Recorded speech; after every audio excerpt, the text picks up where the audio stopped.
from Dr. Rohini Anand, who is the Chief Diversity Officer with Sodexo, who said, be authentic about your own leadership style. Don't fight it. Don't try and change it, but own it, communicate it, put a brand on it, and put a value on it. So we're going to talk about just that now as we move into the second step in the process. So after understanding that superpower, your leadership niche, where your strengths intersect with the value that you have to offer, but also coincide with what you're passionate about in your work, the next step now is to up-level your personal brand into a leadership brand, just to boss up your brand and upshift how people perceive you. And here's where I'm going to go ahead and reveal, oh, and look at that, so cool. It just kind of popped up there within my slide deck. I want to reveal the results of the poll that you all participated in. So I asked, does the personal brand you're known for today convey your true leadership potential? Thanks everyone that participated in the poll. 67% of you said that's a no. And so there's a gap between how people perceive you and all that you bring to the table, right? There's that perception gap. And so for those of you who said no, there's more to you than is currently apparent in how you're perceived. For you, we're going to talk about how to elevate that personal brand so it speaks to your future potential, not just your past achievements, and so that you're building a brand that has people sit up, pay attention, and start to see the leader in you. For those of you who said yes, we're going to look at some ways to tweak and refine that personal brand so that it takes how you're perceived to entirely new heights. So thanks everyone for participating in the poll. Of course, you may have a personal brand, but is it really a leadership brand? So I'm going to share one of my favorite rebranding stories here. And this comes from a woman who was a junior level financial analyst, who was the last person hired into a corporate finance role before a fairly lengthy hiring freeze in her team. So for all of that time, for the next 18 months, she was seen as the junior on the team, kind of the lowest one in the pecking order, despite the fact that she had some really sophisticated prior experience that she brought to the role. And nonetheless, people around her were none the wiser. So she would come to work every day and kind of crush it in her role. She was given responsibility for some fairly routine day-to-day processing of corporate investment accounts. She'd come to work and crush it, and then in the time that she was able to free up, would go around to the senior managers on the team and ask whether they had anything that she could assist them with. And her thinking was, I want to show that I'm this eager contributor, I'm this team player, I'm here to really add value.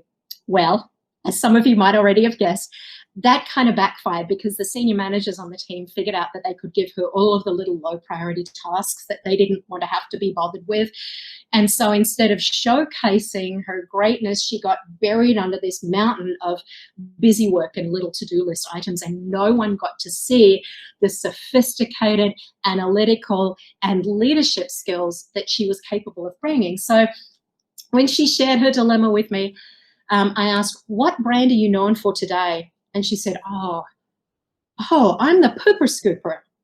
I'm the pooper scooper. I'm the only one in the team who's really willing to dive in, roll up their sleeves, get their hands dirty, and fix the little messes that the senior managers don't want to have to be bothered with. I'm the pooper scooper. And I remember thinking, and I probably said out loud to her, wow, that's not really a leadership brand, is it? And so we looked at the higher level technical and analytical and leadership skills that she had to contribute that were going unrecognized and under leveraged. And I asked her, what brand would you like to be known for instead? And she said, I want to be known as the one who doesn't just spot the issues in the data. I want to be able to spot the really big business issues and tell the story, come prepared with solutions. And not only that, not just suggest solutions, but lead change that sticks. She said, I want to become known as the change agent. And so as soon as she decided that that was the brand she wanted to become known for, her behavior changed and she started to push back on some of the lower level pooper scooper type duties that she had attracted. And in the time that she freed up, she worked with her manager to identify some stretch assignments that needed a sophisticated change agent to lead change that sticks. And she very rapidly became known as that in her organization. She got her promotion to manager not long after, and now she pays it forward to other junior members on the team to help them understand their strengths, their value proposition, and then scale up to upshift how people perceive them by shifting their personal brand into more of a leadership brand. So a couple things I want you to take away from that story. Number one, she started with her value proposition, that niche, where her strengths, passions, and value coincided. But then she kind of elevated to think about, what do I want to be known for next? What was that aspiration that she held? And then came up with a very catchy statement, a brand statement that could become the thing that people referred to her as when she was not in the room. So it's something that really sticks in people's minds. And that's what I want you to think about doing. All right, here's the brain tattoo. This is the thing I want you to tattoo on your brain. Krista Thomas said, make your brand scalable, right?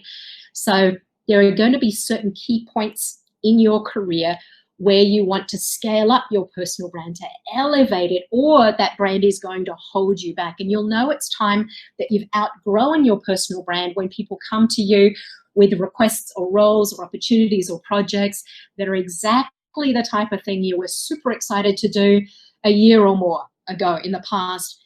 Now you feel like you've moved on, but people around you are none the wiser. You've outgrown that current brand. You need to scale up your brand in order to speak to what you want to do next in your career, not just what you've done in the past. Make your brand scalable. You wouldn't want to work on a product or in an organization or in an industry where you were delivering something that wasn't scalable, right? You wouldn't want to work at a company or organization that wasn't able to scale and grow. And the same is true for you with your personal brand. So make your brand scalable.